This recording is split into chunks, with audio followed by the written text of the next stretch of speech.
Somos del Instituto IES-ERPIS, somos 16 personas, nos hemos separado en varios grupos para hacer 2 drones. El primer dron se llama Cristóbal porque a San Cristóbal, el patrono de los ¿qué? De los conductores. Los conductores. Y lo que es el dron es cuando hay mucha tormenta y los grandes cruces con grandes semáforos se estropean, lo que hace el dron es tener un semáforo con una placa Picache en el que se pone encima del cruce. Y en teoría simplemente se enciende lo que es la aplicación y los coches ya pueden transitar de manera normal hasta que venga un operario y solucione el problema con los semáforos. Bueno, ese es nuestro dron y aquí si accionamos se va encendiendo y veis que se van encendiendo las luces. Bueno, y luego tenemos el otro dron que se llama Morfeo, que es el dios del sueño, que es este. ¿Qué se te algo?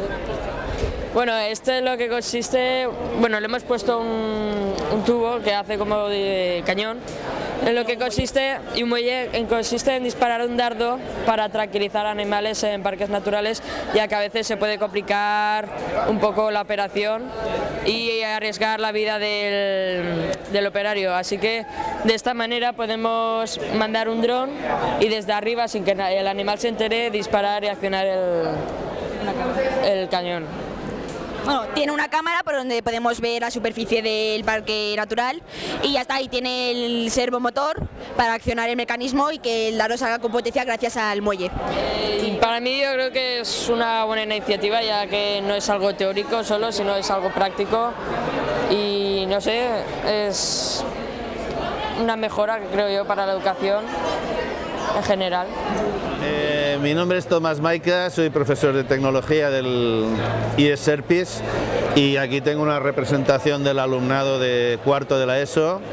Hemos venido aquí a la Feria Aérea a presentar los 2 proyectos que tenemos, que ya los han presentado las compañeras y compañeros, que el trabajo que han realizado los chavales ha sido muy interesante a nivel tanto estructural como mecánico, como electrónico y como en aplicaciones.